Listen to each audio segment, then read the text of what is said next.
உடனே அந்த குழந்தை எடுத்து நல்ல நீரை நீராட்டி வர்ணமணி தொட்டிலே கிடத்தி அருமையாக தாளாட்டினார்கள். ஆறு ஆறு ஆறு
சொல்லி அருமையாக தாளாட்டினார்கள்.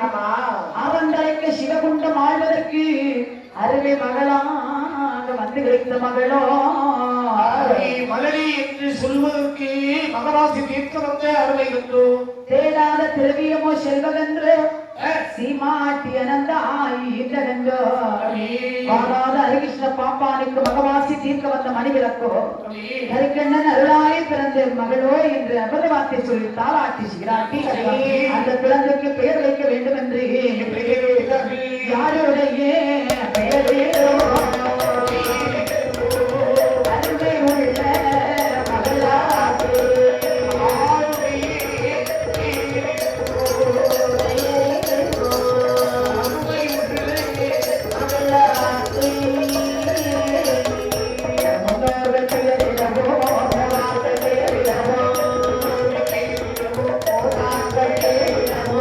ஈஸ்வரனா தந்த பிள்ளை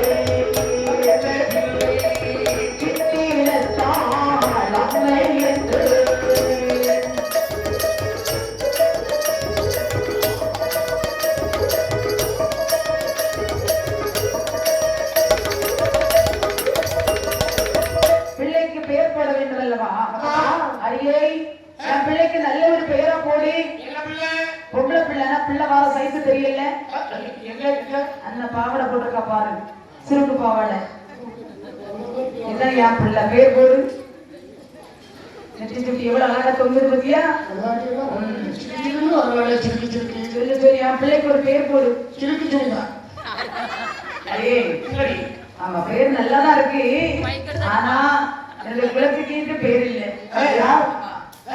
போடட்டுமா எனக்கு கிடைத்த குழந்தையோ ஈஸ்வரன் மனதிற்கு கிடைத்த குழந்தை கிருபையுடன் பிறந்ததினால் கிட்டிடத்தாள் என்ற பெயர் நாமும் சூட்டினார்கள். அதுதான் பெரியவர்கள் சொல்வார்கள், பெற்றவர்களுக்கு தானே பிள்ளைகளுடைய அருமை தெரியும். ஆமா, கற்றவர்களுக்கு தான் கல்வியினுடைய சிறப்பு தெரியும். சரி, ஆகவே நீங்கள் போட்ட பேர் நன்றாக இருக்கிறதா? கிட்டிடத்தால் அவை என்று பெயர் வைத்து விட்டு பெயர் விட்டு பெயர் வைத்து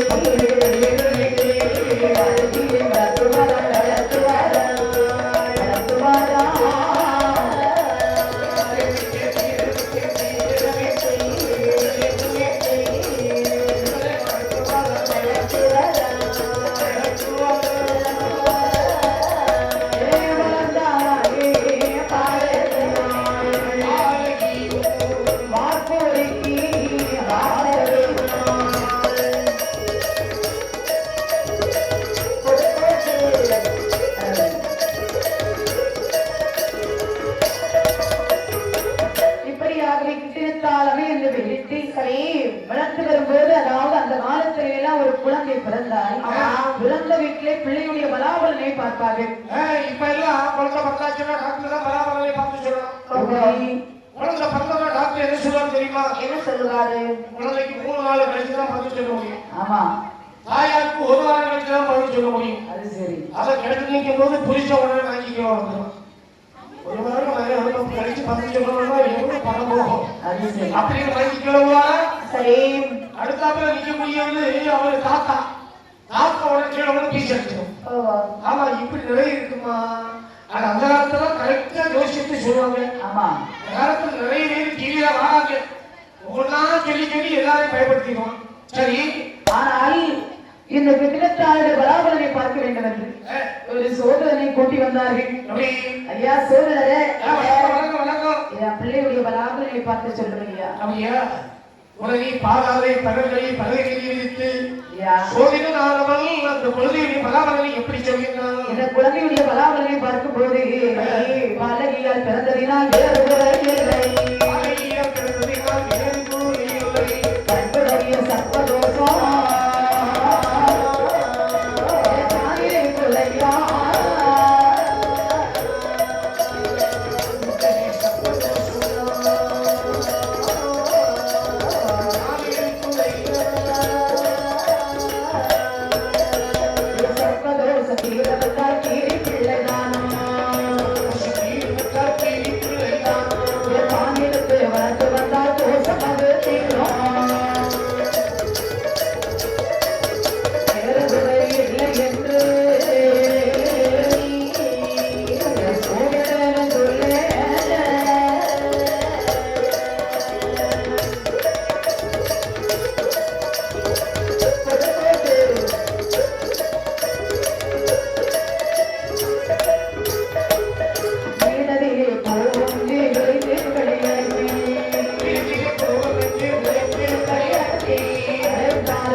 பிள்ளையுடைய பலாபலனை பார்த்து சொல்லுமையா. அதாவது இந்த பலாபலனை பார்க்கக்கூடிய நேரத்திலே இந்த குழந்தையுடைய பலாபலன் நல்லாத்தான் இருக்கிறது. ஆனால் இந்த குழந்தைக்கு ஒரு செவ்வாய் தோஷம் இருக்கிறது. செவ்வாய் தோஷம் என்றால் நாகதோஷம், ஒரு சர்ப்பதோஷம். ஆமா, சர்ப்பதோஷம் தீர வேண்டும் என்று சொன்னால் பரிகாரம் இருக்கிறது. ஒரு கீழ் பிள்ளையை இந்த குழந்தையோடு வளர்த்து வந்தால் சர்ப்பதோஷம் அளவு தீர்ந்து போயிடும். தீர்மையா? ஏன்னா பாம்புக்கு பகையாளி கீரி. சரி, கீரியை இந்த குழந்தையோடு வளர்த்து வந்தால் குழந்தையுடைய தோசை தீரும் என்று சோதரர் சொன்னார். சோதரருக்கு வேண்டி வெகுமானத்தை கொடுத்து அனுப்பி வைக்கின்றார்கள்.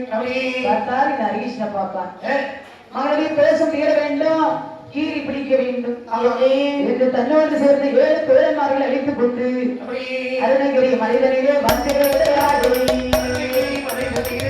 வேட்டையாடி அடிமாற மாதவிலே ரங்கு போடு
கீரி பிடிக்க போகணும் என்று சொல்லி தோழர்மார்கள் அழைத்துக் கொண்டு அரிகிருஷ்ண பாப்பான் அருணகிரி மலைக்கு வருகின்றார்கள். அருணகிரி மலைதனிலே அடிவாரம் ஆனதிலே வந்து இறங்கி பார்க்கும் போது கீரி புடையின்றார்கள். தம்பி அதோ ஒரு புடை இருக்கிறது, இதுல கீரி இருக்கிறதுன்னு நினைக்கிறேன் ஐயா. ஒருவேளை நல்லது இருக்குதான் கெட்டதே இருக்கலாம். பாரு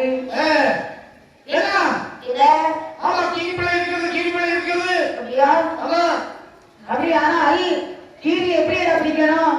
கீரியை முதல்ல என்ன பண்ணணும் தெரியுமா? கழுத்தை பிடிக்கணுமா, காதை பிடிக்கணுமா? அந்த கொலைக்கு வந்து வெளியே வரணும்ல, ஒரு தும்ப புட்டு லேசா கலங்கிட்டு இருக்கணும். ஏதோ சாப்பாட்டுக்கு ஏதோ இருக்குது சரியில்லை, அது மெதுவா வரணும்ல, மெதுவா வரக்கூடிய நேரத்தில் கழுத்தை தாக்குற பிடிச்சோம். அது சரி அப்படின்னு சொல்லி தந்திரமாக அந்த கீரி பிள்ளையை பிடித்தார்கள். பிடித்துக் கொண்டு தன்னுடைய அரண்மனைக்கு வருகின்றார்கள். கண்டெடுத்து சந்தோஷமா வேட்டைக்காரன் போலே சந்தோஷமா வேட்டைக்காரன் போலே வந்தா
அதாவது கீரி பிள்ளையை பிடித்து அரண்மனையை வந்து அனந்தாயுடைய கையிலே கொடுத்தார். என்னங்க என் பிராணநாதா, வந்துட்டீங்களா?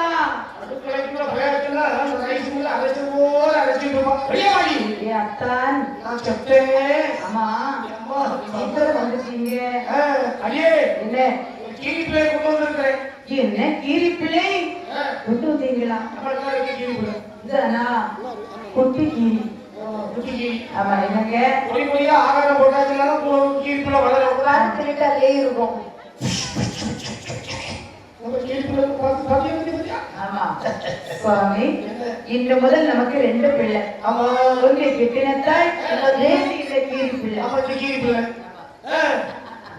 அப்படி என்று சொல்லி அனந்தாய் அம்மையார்கள் பெற்ற பிள்ளையிலும் உற்ற பிள்ளை போல் வளர்க்கிறார். பால் பழம் இந்த குழந்தைக்கு என்ன கொடுக்கிறாரோ அதெல்லாம் இந்த கீரி பிள்ளைக்கு கொடுத்து என்ன கீரி பிள்ளைக்கு பானிபூரி வாங்கி கொடுத்தது யாரு? அப்பா அப்படின்னு சொல்லி சரி அந்த பிள்ளையோடு அந்த கீரி பிள்ளையை வளர்த்து வரக்கூடிய சமயத்தில் நாட்கள் சில கழிக்கிறது. இந்த அனந்தாய்க்கு கேடு பிடிக்கிறது ஐயா.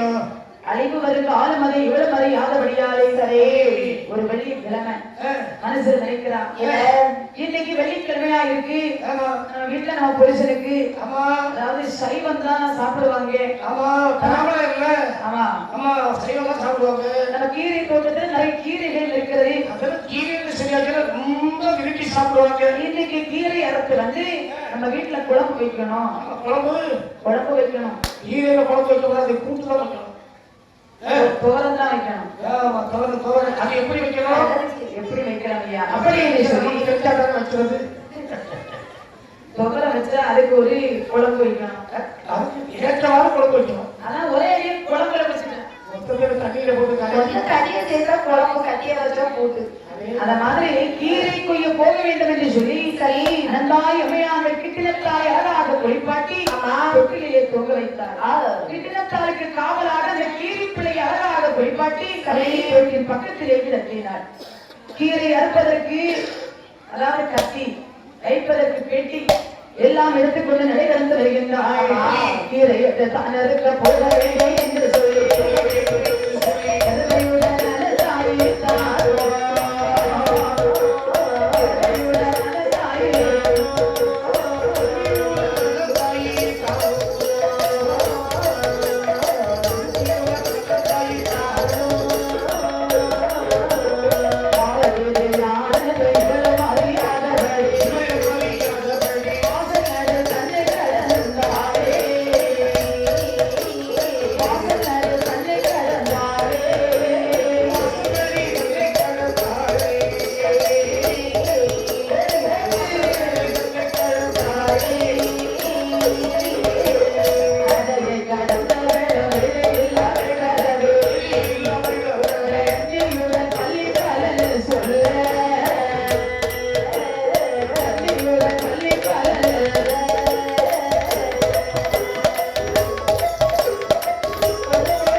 சகல பிள்ளைகள் தென்படுகிறது.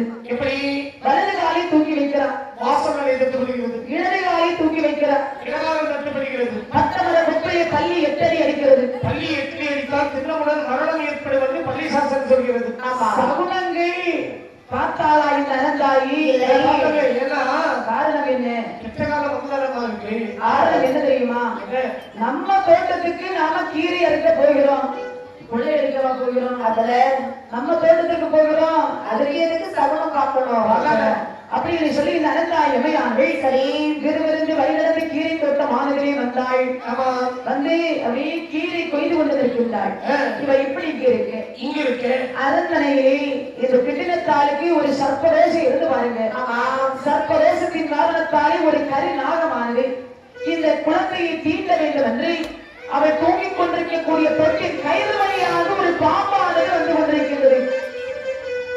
அப்போது தொட்டின் பக்கத்தில் காவலாக இருக்கிறது இந்த கீரி.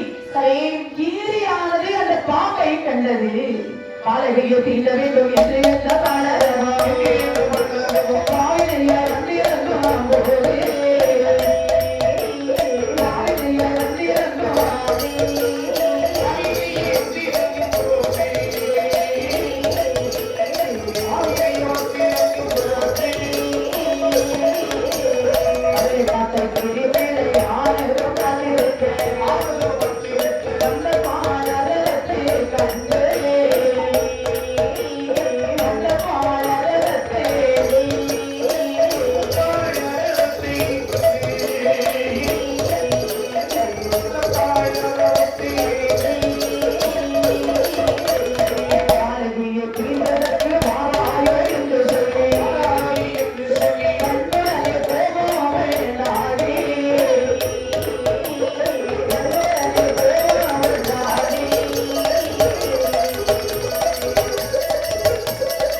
அந்த கீரிக்கு கோபம் உண்டாகி அந்த பாம்பை எப்படி வாயினாலே கடித்து கண்ட துண்டமாக்கி தொட்டி பக்கத்தில் அந்த கரும்பாம்பை கொண்டு போட்டு விட்டு சரி வாயில் ரத்த சோலையோடு கீரி நினைக்கிறது காட்டுக்கு சென்றாலே நம்முடைய அம்மா அனந்தா அம்மா இடத்துல இந்த செய்தியை சொன்னா அம்மா சந்தோஷப்படுவாங்க அப்படின்னு சொல்லி ஓடோடி வருகிறது. அனந்தாய் அம்மையுடைய காலை சுற்றி சுற்றி வருகிறது. காட்டுக்குள்ளே ஓடி வந்த தாயாருடைய தாயை கட்டி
இந்த கீரி பிள்ளையை நம்முடைய மகனுக்கு தானே காவலாக வைத்து விட்டு வந்தோம்.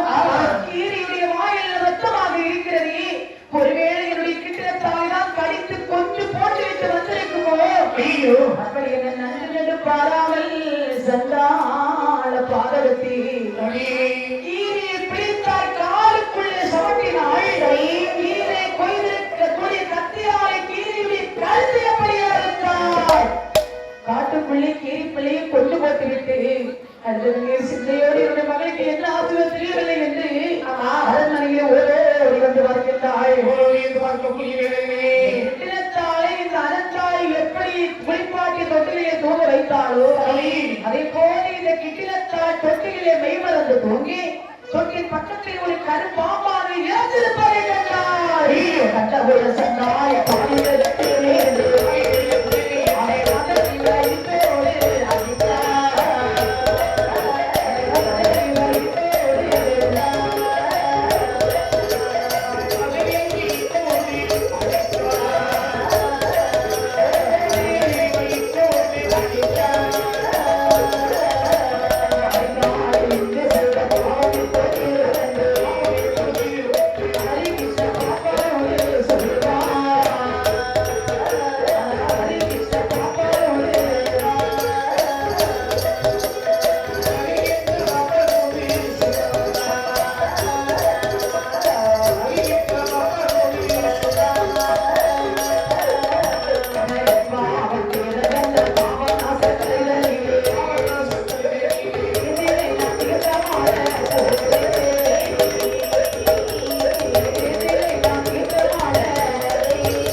நான் ஒரு பெரிய பாவத்தை செய்து விட்டேனே. என்னுடைய பிள்ளை போல வளர்த்து வந்த கீரி பிள்ளை என்னுடைய கையாலே நான் கொண்டு விட்டேனே. ஒரு பெரிய பாவியாகி விட்டேனே என்று அடித்தழுதாள். ஹரிகிருஷ்ண பாப்பாரோடு சொல்லிவிட்டார். எனக்கு ஒரு பெரிய பாவத்தை செய்து விட்டேன் சுவாமி. நம்முடைய பிள்ளையோடு வளர்த்து வந்தோமே அந்த கீரி பிள்ளை. கீரி பிள்ளை என்னுடைய கையாலே கழுத்தை ஆபத்து கொண்டு போட்டு விட்டேன் சுவாமி. பாவத்தை செய்துவிட்டு பாவம் தீர வேண்டுமானால் பாவநாச கையிலே சென்று பாவம் ஆடினால் பாவம் தீரும் என்று சொல்லுவார்கள். ஒரே நான் பெண்களோடு சென்று தீர்க்கமாடி வருகிறேன் எனக்கு அனுமதித்தார்கள். அதாவது தலைவி செய்த பாவம் அந்த கணவனுக்கும் உண்டு. அதனால ஆடவன் நாக இருக்க நீ போகவில்லை தெரியவில்லை. நான் போய்விட்டு வருகிறேன். நீங்கள் மட்டுமா போகிறீர்கள்? எனக்கு 7 தோழர்கள் இருக்காங்கல்ல, சரி அவர்களை அழைத்துக் கொண்டு சொல்கிறேன். மனைவி செய்த பாவத்தை தீர்க்க வேண்டும் என்று இந்த ஹரிகிருஷ்ண பாப்பான் 7 தோழர்மார்களை அழைத்துக் கொண்டு பாவநாசத்துக்கு போக வேண்டும் என்று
சாப்பிடுவதற்கு வேண்டிய அரிசிகளை கோப்போடு எல்லாம் எடுத்துக்கொண்டு பாடுபல அனைவரும் பாவநாச கரைக்கு வருகின்றார்கள். பாவநாச கரையை அறியாமல் செய்த வேலை ஆண்டவனே கொடுக்க வேணும். ஆண்டவனே கொடுக்க வேணும். ஆடிலாம் தீர்த்தம் ஆடினாரே, ஆடிலாம் தீர்த்தம் ஆடினாரே.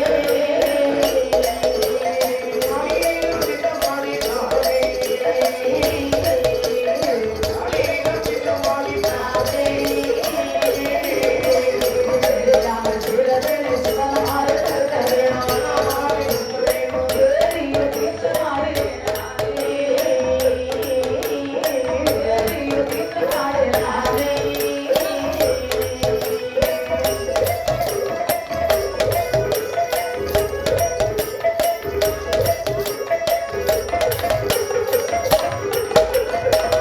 ஆடினான் தீர்த்தம்.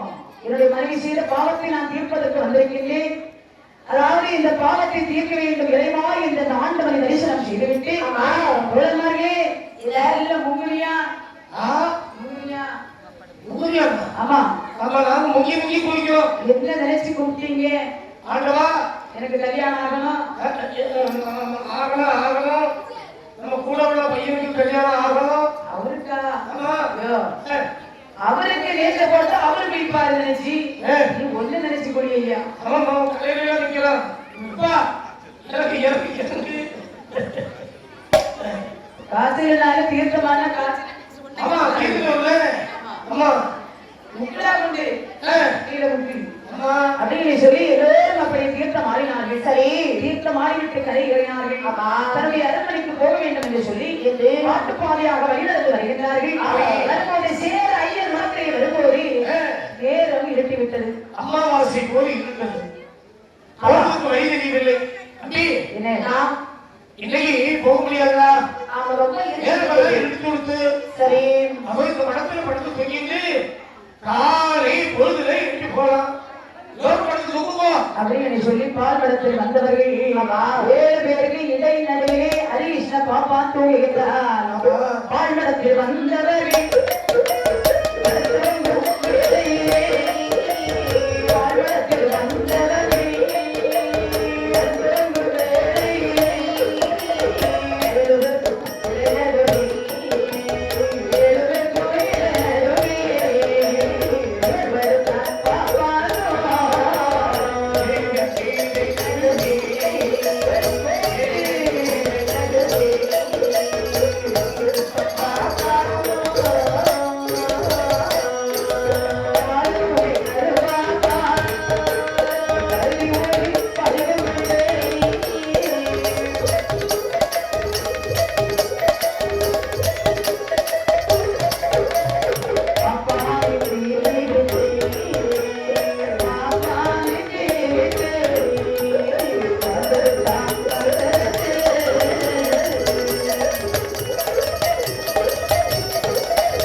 இந்த ஹரிகிருஷ்ண பாப்பானுடைய மகள் இருக்கிறாளே கெட்டினத்தாள்.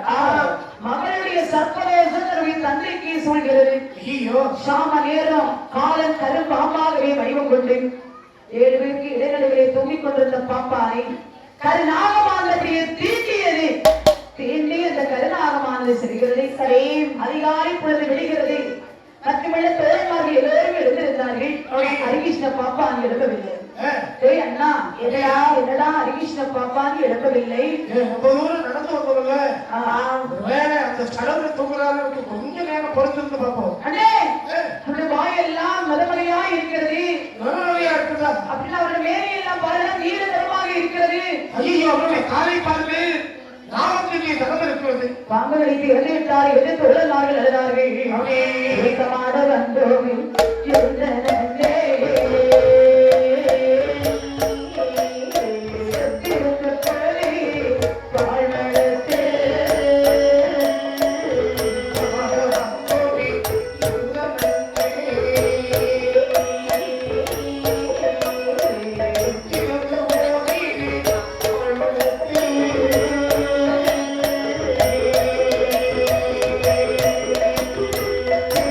போய் எங்களை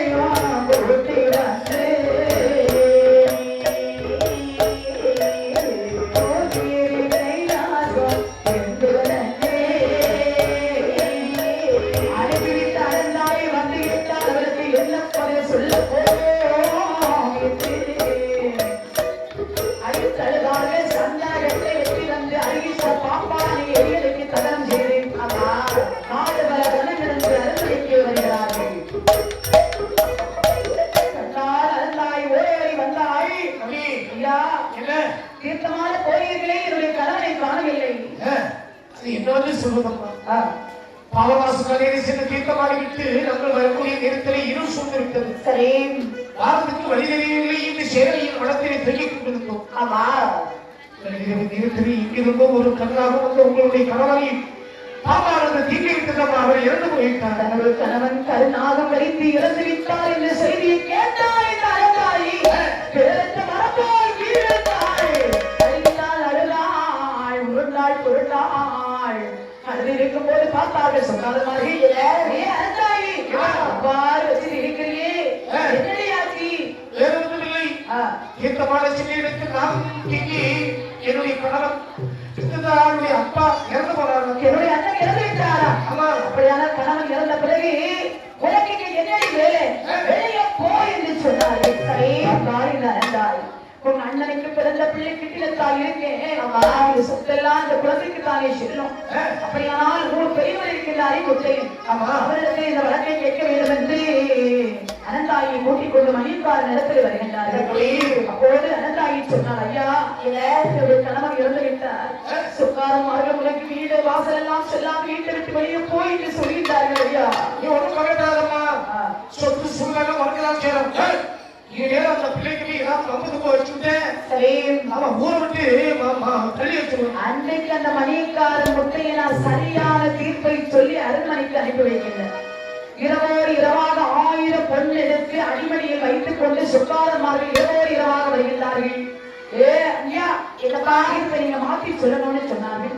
அதனால் அனந்தாயி அழைத்து வந்தார்கள். அனந்தாயி உனக்கு இருப்பது பெண் குழந்தை, வீடு வாசல் சொத்து ஒன்று உனக்கு செல்லாது, வீட்டை விட்டு வெளியே போய் என்று சொன்னார்கள். இதை கேட்டு அனந்தாயி சொல்கின்றாய் கைகோரி வாங்கி கொண்டு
தெரிய